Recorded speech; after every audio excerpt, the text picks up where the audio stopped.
If you like the Young Turks podcast, I think you'll love a lot of the podcasts on the TYT network.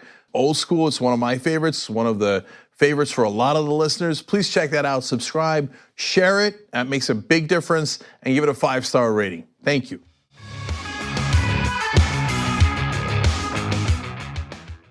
Drop it.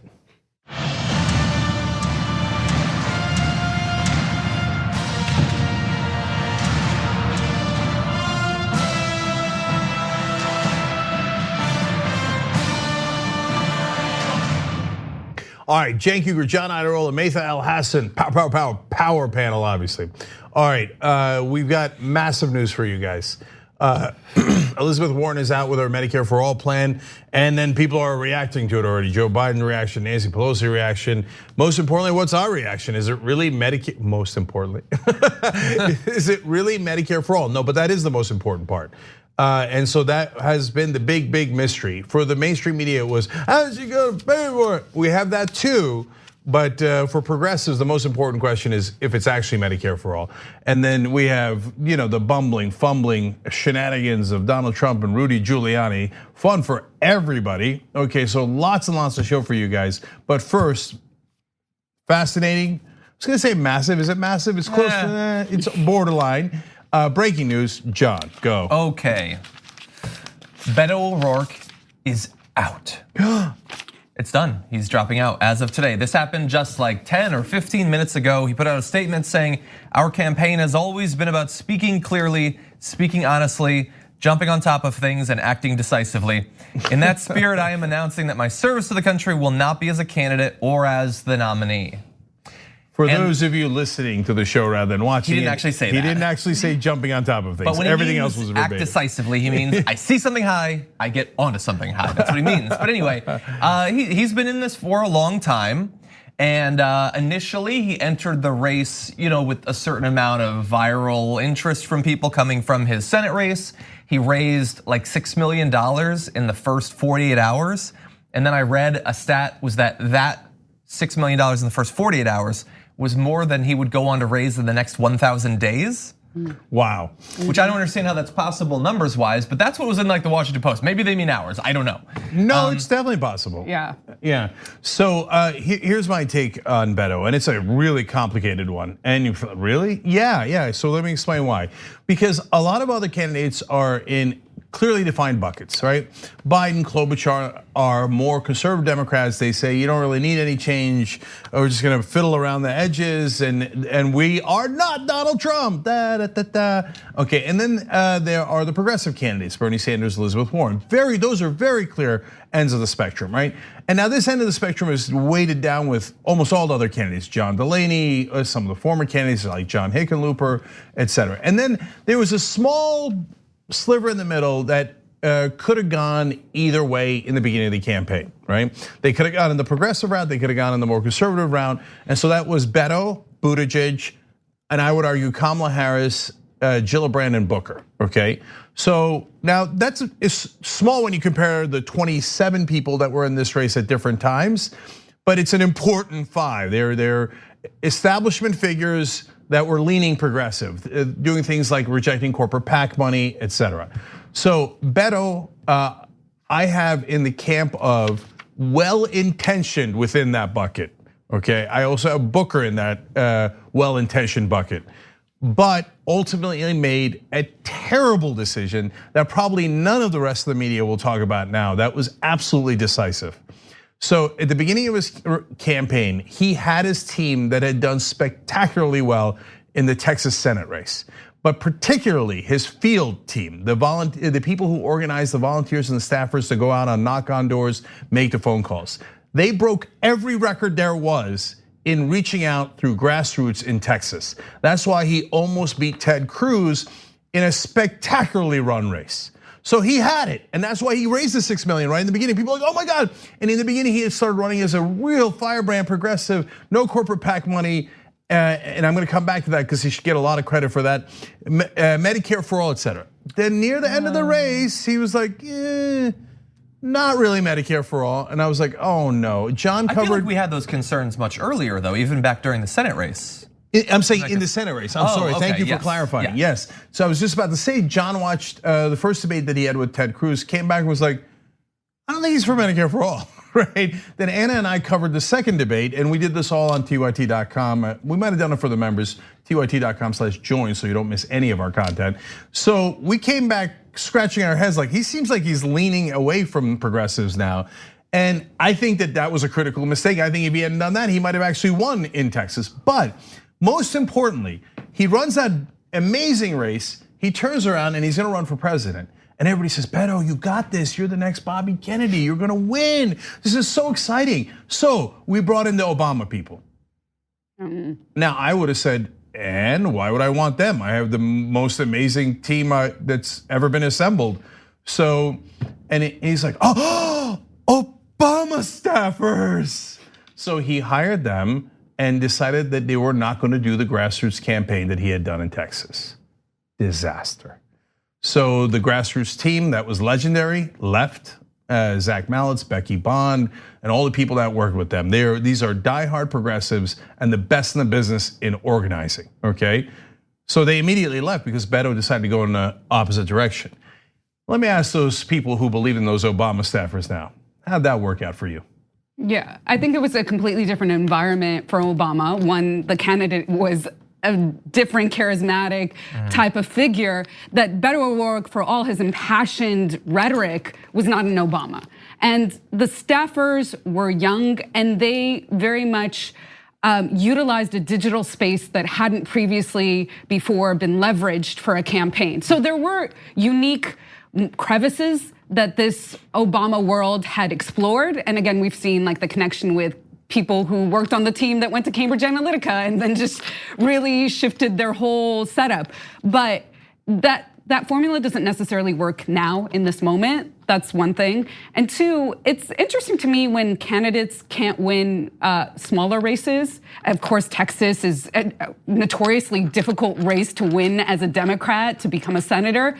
But the fact that he got really close, I didn't understand why people saw him as a frontline candidate for the Democratic ticket when you did have some of these other folks that were energizing a population around more of a unique message and solutions, right? He didn't really have any solutions for us besides the fact that he doubled down on a gun buyback program, and beside the fact that he had an El Paso moment, which was beautiful to see the ways that he finally fought back to Trump in ways that other Democrats would not. But there wasn't something spectacularly special about Beto that distinguished him from the rest of, as you said, that sort of middle pack of folks that didn't really know where they stood depending on what their strategist told them for the day. Yeah, and so there was a lane that he could have used to win. If he came out and said, I'm the young progressive. I love what Bernie Sanders and Elizabeth Warren are doing. I'm gonna improve upon those plans and we're gonna get them passed, et cetera. People could have been excited by that. Both those candidates are in their 70s, and he could have, then he sticks with his organizing team, and then he would have the best organizing team, maybe even better than Bernie Sanders' team. And he would have raised a lot more money because people would have continued to be excited. Instead, he listened to the idiots in the mainstream media. And so those Obama staffers, yeah, the idea that Obama was more charismatic, I always think charisma is overrated in politics. And you think like, what do you mean? That's what everybody talks about. But Mitch McConnell has no charisma whatsoever. Chuck Schumer is in the negatives on charisma, and those are the two leaders in the Senate. They can never run for president. Yeah, that's well, true. I know, but how do you win in Kentucky? How do you win in New York? So it's like most of the politicians are the driest people you'll ever meet and have no charisma at all. So anyway, look, I don't want to get I'm like more on Maytha's side on this. Okay, no problem. I don't think you have to have it, but I think it's definitely a nice It's a key plus ingredient. If you do. Yeah. I mean, I still remember the first speech I ever saw Obama gave was in 2004, the DNC speech, and I thought, oh my God, this guy's something. That counts for something. I'm not saying that necessarily gets you all the way, but yeah, it certainly counts for something. And the concession speech that Beto gave was what put him on the map. Really, I mean, people were watching that race, but for a national audience, that was his moment to elevate, was folks saying, oh, this guy didn't win in the Senate, but I want him somewhere on my team. So look, I don't want to get stuck on that because that's a tiny part of this story, okay? But the bottom line is he made the wrong choices. He decided to go more conservative. He decided to not do grassroots. And so all the people that are focusing on all the wrong reasons, if they keep missing the critical element. In this primary, unlike, let me put it this way. It's the race that I have seen it most clear in my lifetime. The voters care about policy. They deeply, deeply care about it. Every time Warren proposes new policies, she rises. Bernie proposes new policies on the left, he rises. Beto decided, like a lot of other candidates, no, I'm gonna propose standard milquetoast, moderate to conservative policies. And people are like, oh, no, you misunderstood us. We're not at all interested in that. We're gonna stop giving you money, we're not gonna volunteer for you, and you're done. And that's what happened here. Yeah, and I would, especially early on, as you pointed out, he didn't have like a really strong identity. He was sort of known more than you might expect a random Senate candidate who didn't win to be known, but he entered seemingly just because he had this kind of viral thing and he was nationally known because of his Senate race, and so he decided to come in, and like the first national introduction that a lot of people had was this Vanity Fair cover about how I was born for this. And it's like, if we're struggling to understand why you think at this point you don't have a lifetime of accomplishments and everything, why you should be president, and you seem so sure of yourself, that's a weird combination. He didn't have like a core issue. I can name a few things that he spoke with passion about. But like, so for instance, recently he's been talking a lot about guns, but I don't remember 6 months ago him talking about guns a ton. It seems like he talked about it and it did well, and so he doubled down on it. Occasionally that would be immigration. At one point it was Colin Kaepernick, but it wasn't like, I'm seeing the true you come through. It's like, you're sort of, I'm not saying he's like Trump, but Trump does this. Trump talks about everything. He sees what gets applause, and then he talks about it more. Yeah, so then you might be wondering, why do I have him in the good intent bucket, right? So look, there's, John's right, there's a number of things he did right. He was pretty good on the environment. He was very good in challenging Donald Trump's bigotry. You say everybody is, but he actually particularly was adamant and did one of the better jobs of doing that. But that's not why. The main reasons why were him doubling down on guns. Yes, John could be right that he saw a moment there, especially with what happened in El Paso. Yeah. But he was at least had the courage to do what every Democrat told him not to do. Yes. Right? They're like, no, you're gonna cost us elections, and how dare you? And he's like, that's like your opinion, man, but this stuff's getting people killed. It's getting my constituents killed. It's getting all these, and so I'm gonna do it. Yes, we're gonna do the buyback program. That was one of the best moments for any candidate in this entire campaign. Yeah. Okay, so you have to give him credit for that. But even more important than that, he took no corporate PAC money well before anyone else did, even before the Justice Democrats. Now, I know that there was issues. He took some fossil fuel executive money during the Senate race, and so there was some loophole issues, et cetera, there. But guys, he led on that when no one else was. So that is both huge substantively and shows you he has promise. He can actually, he's a young guy. He can be brought back to the light side, right? The force of good. We'll have to see what he does now. Yeah, absolutely. He's not running for Senate, he says at least. He's also not endorsing anyone right now, so we'll have to see. Yeah, he has some good instincts. He appears to be a good guy, and he's had some really good policies. But he got wooed and seduced by like, oh my God, I think I'm gonna win. Oh, Obama staffers. Oh yeah, who cares about grassroots? So I hope that he has learned from that terrible, in this political case, fatal mistake, and that he could go back to being a progressive. And so in a sense, maybe I'm wrong, but I actually kind of believe in him. And so I think he could make for an interesting person in a administration that's actually progressive. And if given the right leadership and guidance, I think he comes back and plays a really important role. Unlike others, here I'll say it, like Buttigieg, who seems to be clearly scheming. Like I've never gotten a sense from Buttigieg of like, I am authentic and I've got some good instincts and some bad instincts and I struggle with that. It's no like calculating. How do I play the politics of this to get ahead? I've got to get ahead. Oh yeah, the Warren took the progressive thing that I was planning to do, but oh well, I guess that's too late. So I'll now do the conservative thing and calculate. So maybe I'm wrong, maybe you see it differently, but to me, there's a world of difference between Beto and Buttigieg. And so anyway, of course he wasn't going to win. This is the right decision at this point in time. But in a sense, I was glad that he was in the race. Yeah, and I respect that he can look and see that he's definitely not going to become president and drop out. Because there's a lot of people right now that are running, even though they know they're not going to be president. Yeah. Okay, why don't we move on to another related issue? So, Elizabeth Warren has been facing a lot of questions over the past few weeks since the Democratic debate, at the very least, about how she plans to pay for her Medicare for All plan and what exactly it will look like. And that is because Medicare for All is a benefit that you would get, and so you need to explain how it's paid for. If it's bombs, it's free, you don't have to talk about it, but if it's Medicare, we really need to know. And so now her plan is available, or at least a proposal about her plan. It's not the actual legislation, but she does have a post that's like 20 pages long about a lot of the details in terms of the financing and everything. So there's a good amount of good here, there's also some bad, we're gonna cover both. First of all, in terms of substantively, how much Medicare for All is it? Well, she says under my plan, Medicare for All will cover the full list of benefits outlined in the Medicare for All Act, including long-term care, audio, vision, and dental benefits. And so that obviously is intended to match the version that Bernie has put out, that is substantive Medicare for All, that actually not only gives you everything that Medicare currently provides, but actually would expand the coverage to things like vision, dental, those sorts of things. So overall, it is, before we get into the financing and everything, it is substantive healthcare. Yes. All right, first thoughts on it. And the most important, it's real Medicare for All. Like, super worried that she was gonna listen to advisors going, oh, we gotta get closer to the Democratic Party and everybody thinks it's unrealistic. And let's do like Medicare for all, but for some and for others not so much. And let's find some compromise on top of compromise. And I'm positive that she had at least some voices counseling her in that direction. She didn't do that. This is actually Medicare for all. It ends private insurance, period. And it brings us to a system where we would all get guaranteed health care, we would get all the benefits that John talked about, and we would save money. Now, when it comes to how she's financing it. Well, I'm gonna have all the details on that. No, I know. My overall analysis is, I think it's borderline brilliant. And so, John mentioned some downsides. I'm not even sure I see the downsides.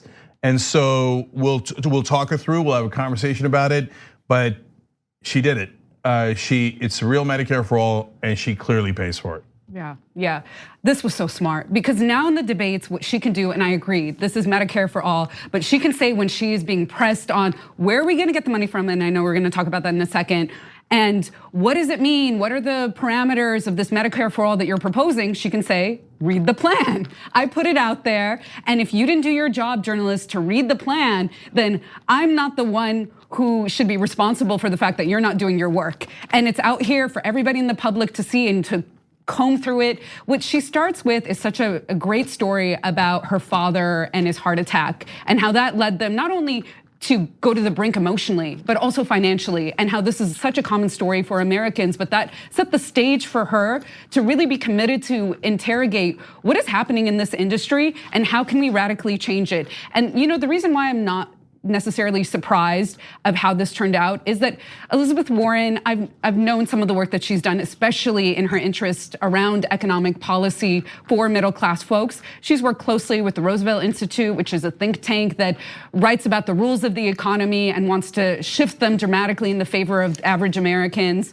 And so I expected something like this to emerge, but I didn't expect how detailed and how she was gonna answer her critics in a powerful, succinct way. Yeah, and I will say on top of that, the political framing throughout is excellent. Phenomenal. It makes it nearly impossible to argue with from a conservative perspective. Okay, John. Yeah, and so I'm gonna jump into how she's gonna pay for it. I will say, because many people are gonna be, still suspicious, and I get that. No matter who becomes president, even if it's Bernie Sanders, passing Medicare for all is gonna be a monumental struggle. And so who it is that is pushing for it is gonna be really important, perhaps most important to some people. And if you were predisposed to believe that she just can't be trusted on it, then there's nothing that could be written in this document that's gonna change her mind at that point. And I understand, if it comes down to it, I have much more faith in Bernie Sanders to have the organizing ability and the stick-to-itiveness to push difficult legislation through. But we're analyzing this on the substance of what's included there. And if your knee-jerk reaction is to say, well, it's really easy to write anything in a proposal, I would counter by saying, I've looked at a lot of the people in the Democratic primary. It apparently isn't that easy because they can't put together proposals like this. So now let's get into the actual financing. So she talks about different ways that healthcare could be paid for. The first option is the current system, which costs like $52 trillion over this certain amount of time and leaves tens of millions of people without health insurance. Option 2 is switching to Medicare for all, which will cost just about the same money, a little bit less perhaps, for a number of reasons we'll get into. She goes on to say the $11 trillion in household insurance and out-of-pocket expenses projected under our current system goes right back into the pockets of America's working people under this system. And we make up the differences with targeted spending cuts, new taxes on giant corporations and the richest 1% of Americans, and by cracking down on tax evasion and fraud. Not one penny in middle-class tax increases. Now, if you think that is gonna stop the questions and the debates in terms of are you gonna raise taxes on middle-class people, it of course is not. Jake Tapper, get ready to ask that question a million times. But anyway, so what does that actually mean? She made references to tax increases on some people. Well, she proposes a financial transactions tax of 0.1% of the value of every stock, bond, or derivatives transaction to raise $800 billion. Then she adds a systemic risk fee on financial institutions with more than $50 billion in assets that will raise $100 billion more. She adds another 2.9 trillion in corporate taxes by ending accelerated cost recovery and imposing a 35% minimum tax on foreign earnings. Her wealth tax now changes as a part of this plan. It now goes up to 6%, which will raise another $1 trillion. Warren also proposes taxing capital gains for the top 1% at the same rate as normal income, and doing so on an annual basis rather than just when a sale is made, to raise $2 trillion. Warren proposes a massive increase in IRS enforcement aimed at reducing the tax avoidance rate from 15% down to 10%, which would raise $2.3 trillion. There's a little bit more which we'll get into, but what I like about the financing is it shows that you can pay for this, which we shouldn't need to be shown because we know that many countries around the world already do, but also accomplishes a number of different important goals to finance it, like lowering tax avoidance by incredibly wealthy people is an objective good by itself. Not to mention, the change to foreign earnings, the systemic risk fee, the wealth tax. I mean, these are good things in terms of income inequality and other things, even absent their ability to pay for something like Medicare for all. Okay, so let me break down a bunch of things that I was looking for and what did I find. So first of all, in terms of how to pay for it, she was super realistic. And so for example, the tax avoidance that people are doing and increasing IRS enforcement to raise more money.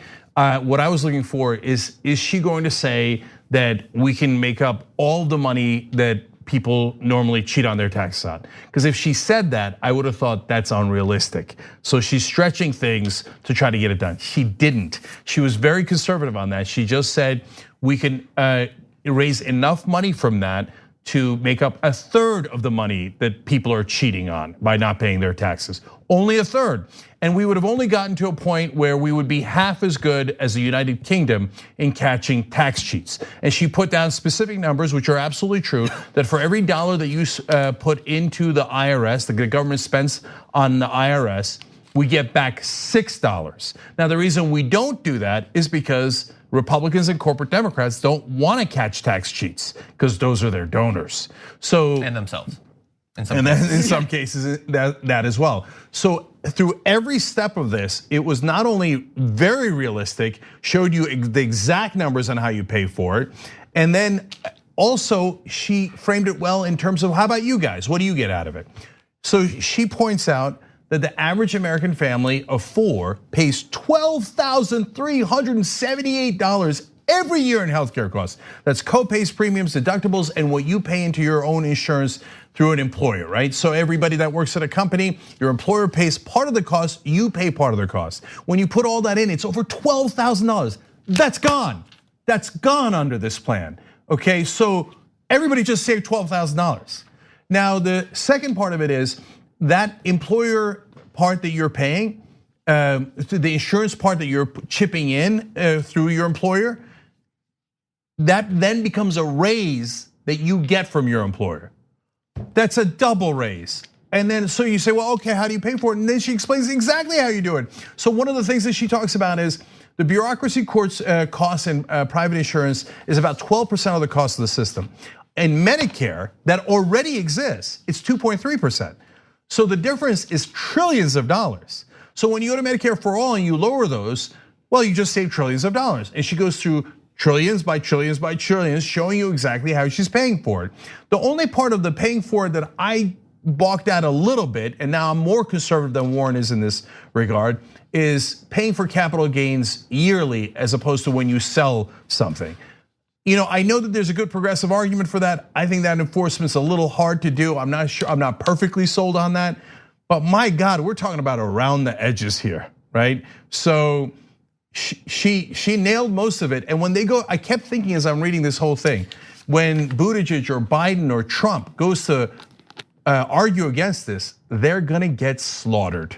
Because she's gonna say, so you want the average American to pay that $12,000? Because that's the current system. Just say it, it's okay, no problem. That's your choice. You're saying the average American should pay the $12,000. So why is it really Medicare for all? So Buttigieg says, I'm doing Medicare for blah, blah, blah, right? And what does that mean? He says, no, I still want you to pay the co-pays, the deductibles, the premiums, but I'm gonna have you pay the government and have that be a public option, or you could pay all that stuff to private insurers, and it keeps the private insurance system intact.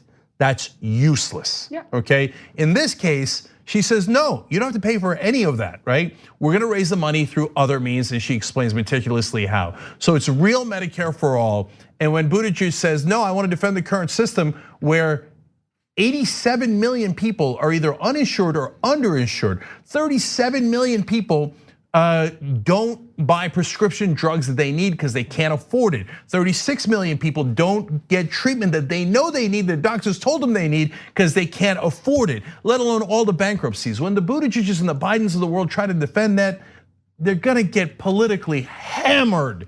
And so I think that with this proposal, I know there's a bold thing to say, but she's cut off the conservative flank of the Democratic Party. They're done for. So I think it's Warren versus Bernie going forward, because they both believe in Medicare for all. Fighting against this from a conservative perspective is gonna be a fool's errand. Right. And I just want to bring up a stat and then give another sort of framing on the finances. So the other part of the numbers that you mentioned, it's there on her fact sheet. 40 million people don't go see the doctor because they can't afford to per year when they need to get the tests that they need. So also imagine the amount of health cost savings that we have when we have a healthy public.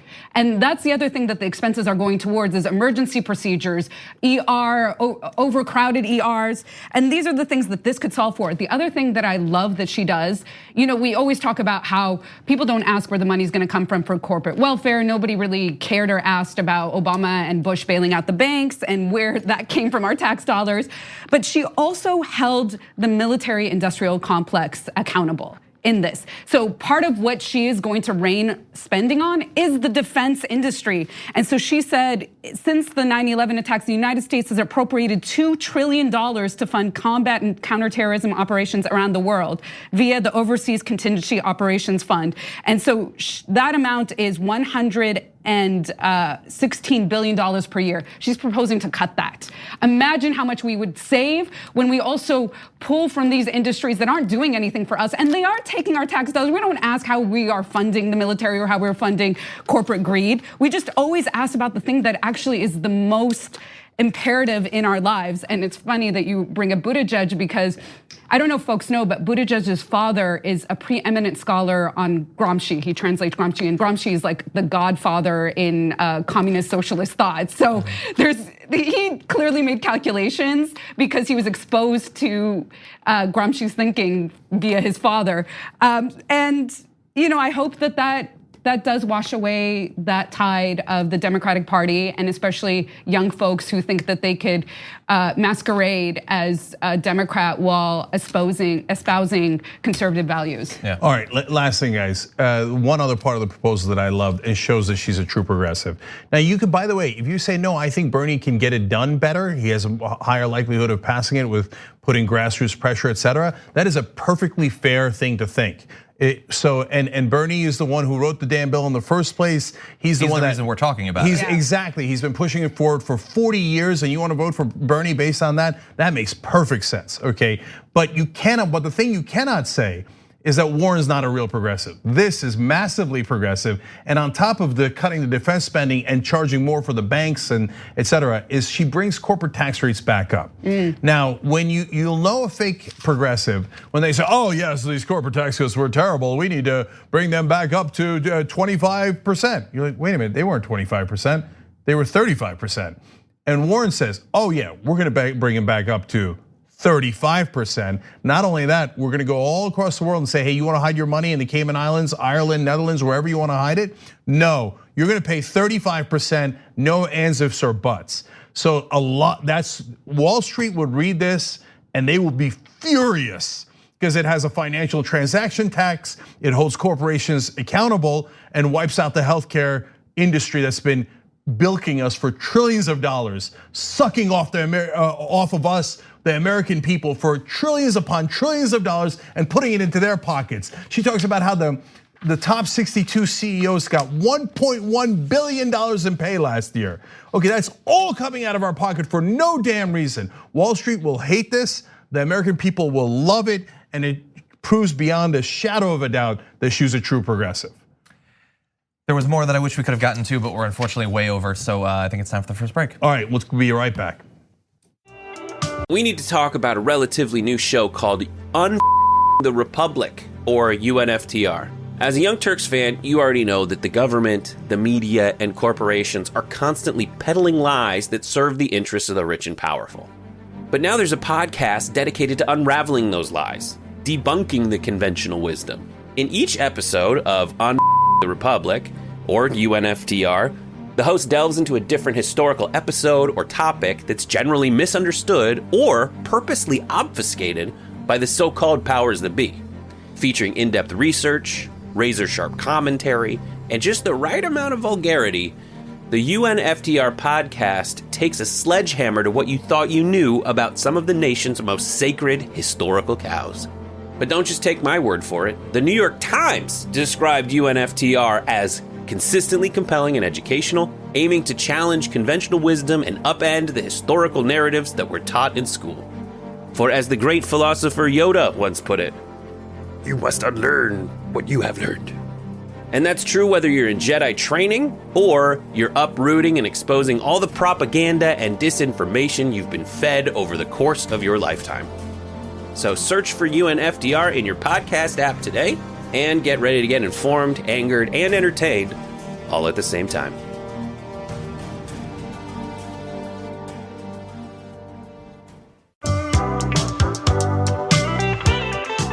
All right, back on the Young Turks. Amira writes in, I love Cenk's clown music for Biden and Klobuchar. Very absurd. Touche.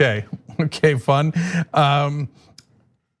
Derp State Donald says, I hope more Dems learn from Beto's mistakes. Unlikely. Eventually, but it'll take him a long time. A guy says, loving that Malcolm X t-shirt. That's Maytha's t-shirt. That is not shoptyt.com, to be fair. But John and I, as usual, wound up wearing the same shirt on the same day. I didn't even notice that, actually. Okay, I don't. It's unbelievable. We do it every time. And you have like an off-color version blazer. Of the same suit. I know. We have. I wasn't even gonna wear this. Anyway, this. I was gonna wear a blazer too, actually. Mine's a little bit more blue. But so anyway, shoptyt.com for these shirts. This is the Revolution Rally shirt. It has all the places that the rally happened, at least for a while. Speaking of which, I want to see you guys in Atlanta. tyt.com/rally to make that happen. I want to go to Atlanta. Okay, my gay marriage says, doubt it. No, I'm kidding. Are we doing one in Puerto Rico? I want to go to that one. My brother lives there. I can see my brother. My gay marriage right says she brought receipts, me likey, about Warren's plan. And then I want to say this, as there's so much to go through, but I got to say these last two. Lefty Saw Boss says, the 10-year implementation plan for Warren's Medicare for All is really impressive. My father, who has non-alcoholic psoriasis of the liver due to lithium-based pharmaceuticals, might live long enough to see year 2, only 8 more to go. 10 years is too damn long. People's lives are on the line. So obviously being sarcastic in the beginning, but Hold on. That part is actually unclear. I agree with you that if it was a 10-year implementation plan, that would be deeply problematic. That's the same one of the problems Kamala Harris had in her plan. But Pramila Jayapal, who is the top expert on Medicare for All in Congress, says no. Warren's plan is actually 4-year implementation. So that has to get sorted out. I'm not clear on it yet. And so I read the actual thing, and I actually came away from reading it thinking that it was a 10-year implementation, but grammatically, it appears that what she is saying is the cost analysis is done over a period of 10 years, not we will not have it until 10 years have passed. But I have no doubt that many people came away with the same misconception that I had, and so she just needs to come out with a very clear statement. Yeah, and given how clear this is, my guess is she will, and fairly quickly. Last thing is just because it's fun on Twitter. I bathe in Tommy Laren's tears says, Maytha, I love Maytha. When she's on the show, my day seems brighter. So that's very nice. And I love your handles so much. Thank you. All right. Okay, let's do this. Elizabeth Warren has come out with her Medicare for All plan, and now the reactions are pouring in from people like self-described progressive Nancy Pelosi, who said, I'm not a big fan of Medicare for All. I welcome the debate. I think that we should have health care for all. I think the Affordable Care benefit is better than the Medicare benefit. I don't know what standard is being used to generate that sentence. It's words in order, but they don't make sense to me. And I know the language. And then talking about Medicare for All and the debate around it in the Democratic primary, one of the biggest policy-based debates currently going on, she says, remember November. Okay. I think you're supposed to have 2 remembers there, but I get what you're saying. All right, so I wanna go back to Pelosi in a second, because by Remember November, she goes on to explain that she thinks that if you're on a Medicare for All, you're more likely to lose. It's just not remotely true. That's why she's not remotely a progressive, and she hurts our cause every single day. She hurts the Democratic Party every single day. Anyway, but I want to go to Biden and then come back to Pelosi because she's more important.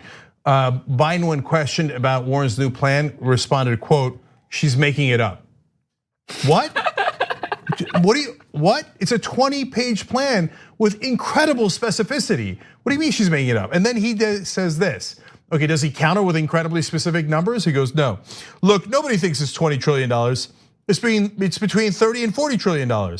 Every major independent study that's gone out there that's taken a look at this, there's no way. What does that mean? He didn't read it. What is that? What do you mean it's 30 or $40 trillion? She explains that the cost of healthcare in this country right now is 52 trillion, and that the plan she comes up with is a little less than 52 trillion, but then you have to get into the specifics. So 11 trillion of the 52 is paid by the average consumer of healthcare, and then others are paid for through state governments, federal governments, and some version of taxes, and she breaks all that down. For Joe Biden to say, I don't believe it, 20 trillion, which is the portion of the federal government pays, I think it's 30 or 40 trillion. Based on what? And do you mean the portion that the federal government pays, or do you mean the whole system? He doesn't have any idea what he's talking about. No idea at all. I think she's making it up. I mean, of all people, if you read that plan, or if someone bothered to explain to you what's in that plan, you could say you disagree with certain parts. Hey, you know what? I don't want to have a financial transaction tax on Wall Street. They fund my campaign. That would be an honest assessment from Joe Biden, right? Or have a real substantive disagreement. I don't think we should cut the Defense Department that much, right? But saying she's making it up is the worst possible answer, because her proposals are so specific and backed up by minutia of details and economic experts that you can't possibly claim she's making it up. So Biden, as usual, totally fumbling, terrible answer. This is why they're gonna get killed when we actually start voting. For him saying, blah, I don't like it. And her saying, here's how you pay for it, here's what you get out of it, here's returning $12,000 to the average American. You want $12,000 or don't you want $12,000? He's got a losing strategy and he doesn't have any idea what he's talking about. Yeah. Okay, now I wanna go back to Pelosi. Guys, the thing you have to decide, what's left now, especially that Bernie and Warren both put out campaign finance reform proposals. I actually wish that they were more specific than they were, but they were pretty good. Then Warren comes out and answers the last remaining question. Medicare for all, it's real, it's progressive. Bernie then goes back and says, oh yeah, I'm gonna talk about corruption within the Democratic Party more. That's awesome. So you've got two mega progressives in the race.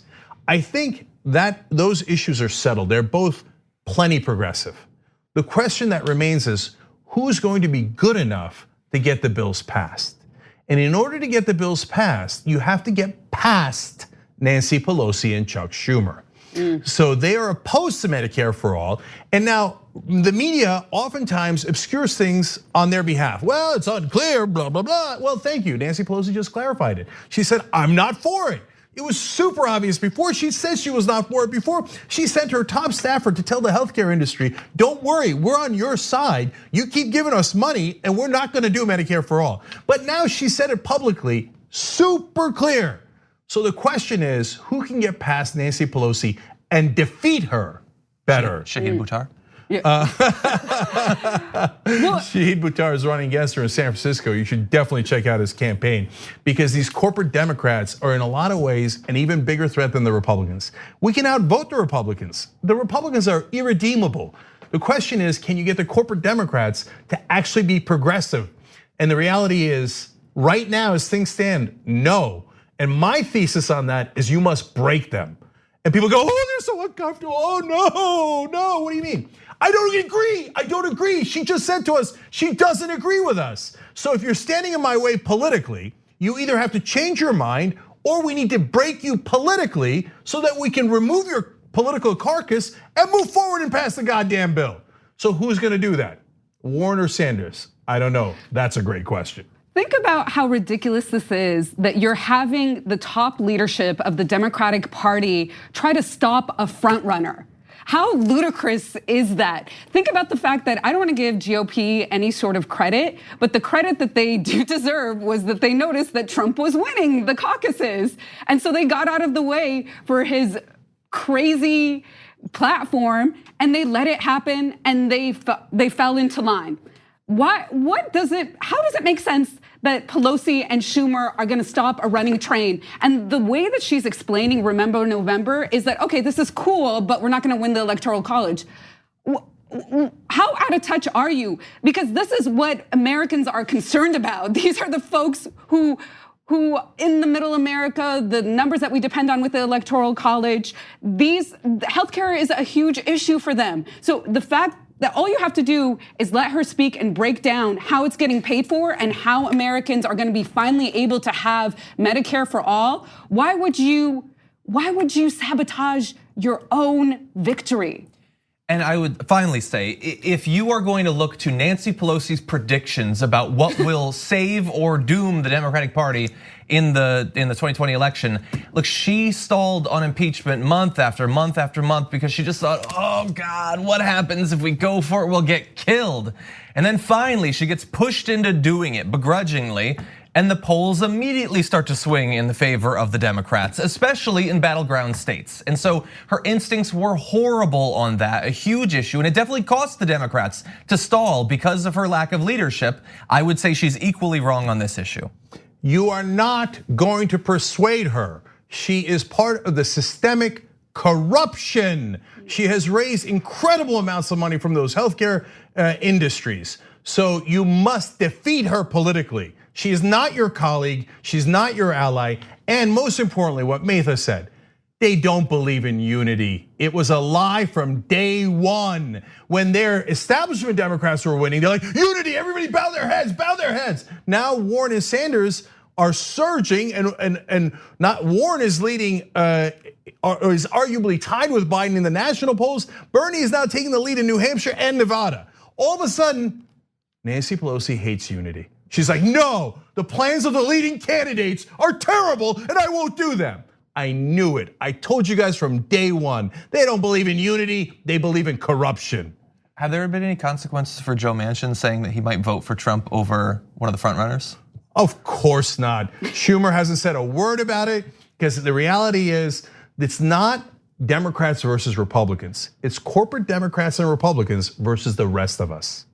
Young Turks. At TYT, we frequently talk about all the ways that big tech companies are taking control of our online lives, constantly monitoring us and storing and selling our data. But that doesn't mean we have to let them. It's possible to stay anonymous online and hide your data from the prying eyes of big tech. And one of the best ways is with ExpressVPN. ExpressVPN hides your IP address, making your activity more difficult to trace and sell to advertisers. ExpressVPN also encrypts 100% of your network data to protect you from eavesdroppers and cyber criminals. And it's also easy to install. A single mouse click protects all your devices. But listen, guys, this is important. ExpressVPN is rated #1 by CNET and Wired magazine. So take back control of your life online and secure your data with a top VPN solution available, ExpressVPN. And if you go to expressvpn.com/TYT, you can get 3 extra months for free with this exclusive link just for TYT fans. That's expressvpn.com/TYT. Check it out today.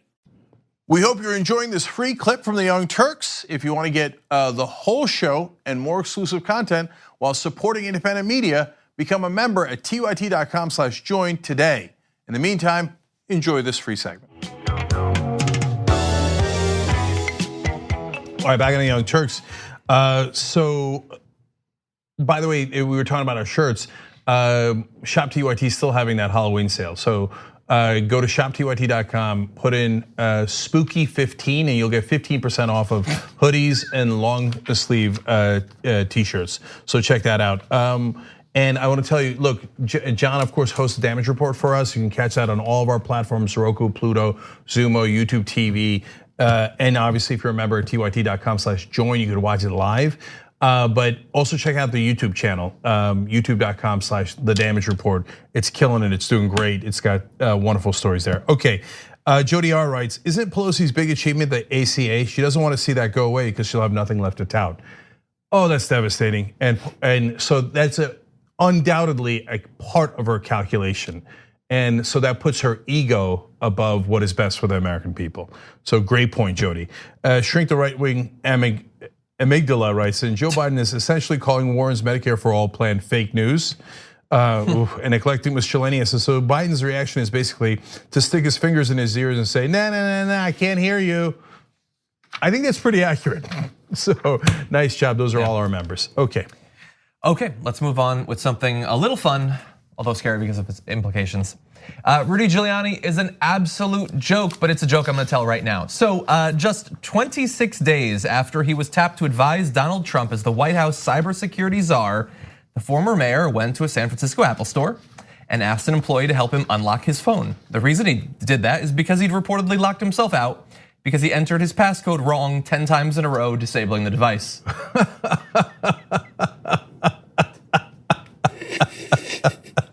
Okay, first of all, he's the expert.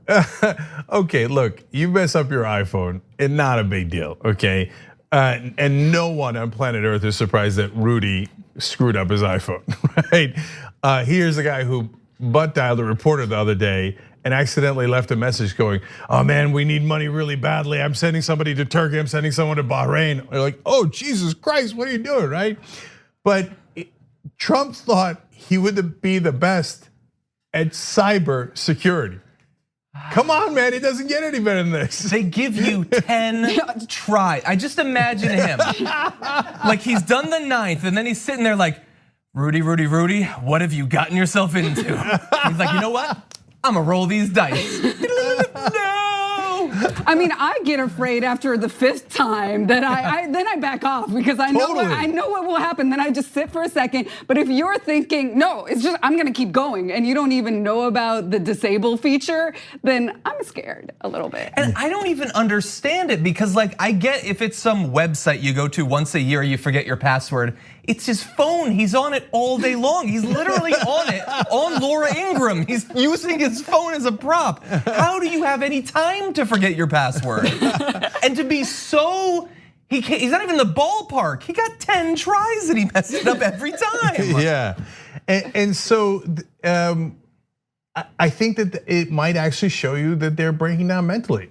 So like we see Rudy on air and he looks like he's got some mental health issues, right? I don't know if it's his advancing age or what the situation is, or I don't know if he always had mental health issues, right? But it turns out our eyes aren't lying to us. Because look, I'm a tech spaz. I'd be the first guy to somehow misplace my password. I'd be the first guy to try it 4 times and get it wrong. But like Maytha, I'd be like, I know my limits, right? I'm not messing around because I don't want this thing disabled. At least I know that. And I'm not up for the top cybersecurity job on the planet. So, and that goes to a second substantive point about this, which the first one was Donald Trump's personal lawyer has clearly deteriorating mental health, right? And Donald Trump still thought that's the best guy for the job.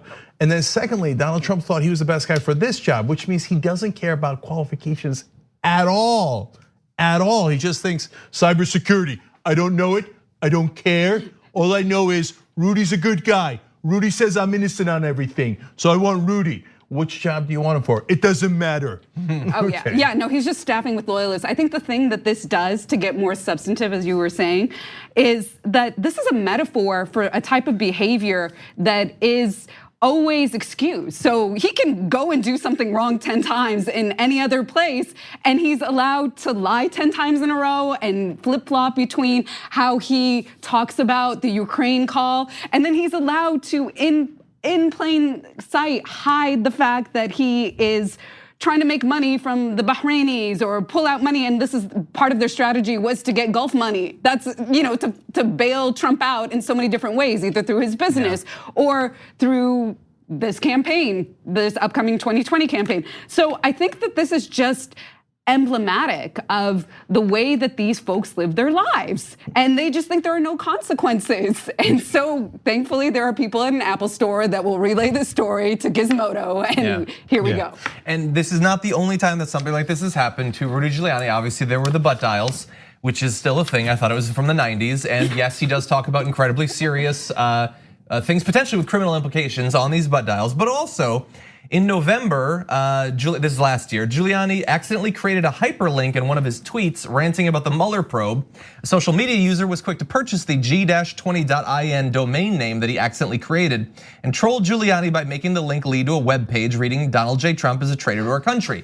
Now that by itself doesn't necessarily make Rudy look bad. Everybody can accidentally make a typo. It's how he responded to it, tweeting, "Twitter allowed someone to invade my text with a disgusting anti-president message. The same thing, period, no space, occurred later and it didn't happen. Don't tell me they're not committed card-carrying anti-Trumpers." Time magazine also may fit that description. Fairness, please. What? Invade my text is something that was tweeted? By the way, and when Apple had to recreate his phone because it was disabled, they put all of his information in the cloud, which then actually endangers his information and maybe Trump's information. So that is the worst possible thing you could do for cyber security. I will slightly amend that. It was already in the cloud. That's how they were able to back it up. Giuliani put it on the cloud. Your cyber security czar. Yeah, but Maytha had the best point. I hadn't thought of it that way, Maytha. What a metaphor. You get it wrong 10 times in a row and you still learn nothing. Yeah. One more quick topic. Okay. Reporters with MoveOn.org are in the congressional buildings trying to get people on the record as to whether they think what Donald Trump and Giuliani were doing was appropriate. One person they tried to talk to about this is Representative Don Young of Alaska, and here is how he responded. Is that an okay action to let happen? Is it okay for the president to pressure our governments to interfere in our elections? It's totally up for talking to you guys. Is that an acceptable thing to have happen? Congressman, it's a simple yes or no question. The best way to do these things is we talk to our press secretary. There you go. Just asking the same question over and over again is not going to get you guys anywhere. Yeah. But if you talk to Zach in our office, he's our press secretary. He's the best person to talk to about this, and we'll be able to get you something back. Is a US congressman who just headbutted a reporter.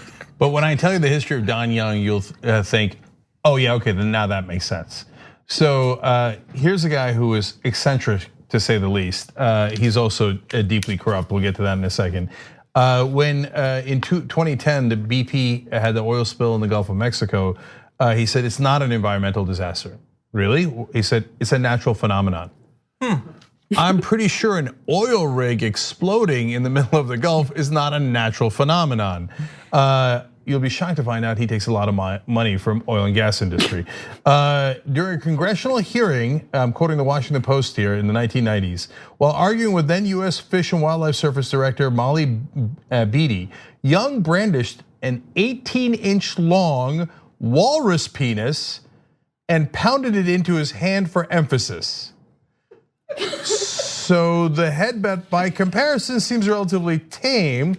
If you think that's bad, in 2013, he said, my father had a ranch. We used to hire 50 to 60 wetbacks to pick tomatoes. Jesus Christ. He said that in the year 2013, not 1993 or 83 or 73 or 63, 2013.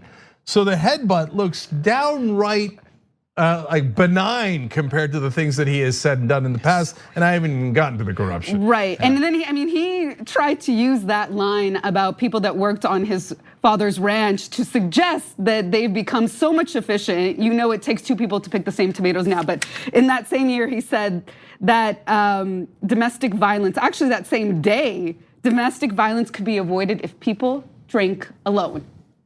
Oh. That's the main reason that domestic violence exists, is that people are drinking together. This is this dude. Domestic violence is a very tragic natural phenomenon. Yeah. So Don Young also backed the famous Bridge to Nowhere. So it was a very sparsely populated area of Alaska, and they wanted to build an incredibly expensive bridge to it, when in fact you could go there by ship and it was no problem. So that was known as the Bridge to Nowhere. So why did they do that? Because the people who backed John Young politically were going to get paid to build that bridge. It was a classic case of pork barrel politics. When they got caught red-handed, even the Republicans back then had to backpedal and go, yeah, no, we're for bridges to somewhere, right? And so he's been taking corporate money and big dollar donor money for forever and doing whatever they want. And he just sprinkles in absurdity just to, I guess because he's bored and he likes to have fun. And there's never any accountability. So he uses that money to easily deceive the people in Alaska to vote for him. And the people in Alaska think, oh yeah, this guy's looking out for our interests. And meanwhile, he's helping his corporate donors rob them blind. So that's who Don Young is, and so I'm not at all surprised to see that. Right. If you were thinking, hey, his spokesperson seems so reasonable, well, just ask our press secretary for an interview, we'll answer the question. They never answer the question, yeah. They never get back to you, and they never let him answer it, because then he'd have to answer, yes, Donald Trump asking a foreign government for assistance in his political campaign is obviously illegal. That's why he doesn't answer it. If it wasn't obviously illegal, it'd be a super easy answer. To be fair, if the question is, did he commit a crime? Yes, he didn't answer it. If the question is, do you take your constitutional responsibility seriously? I think he answered it.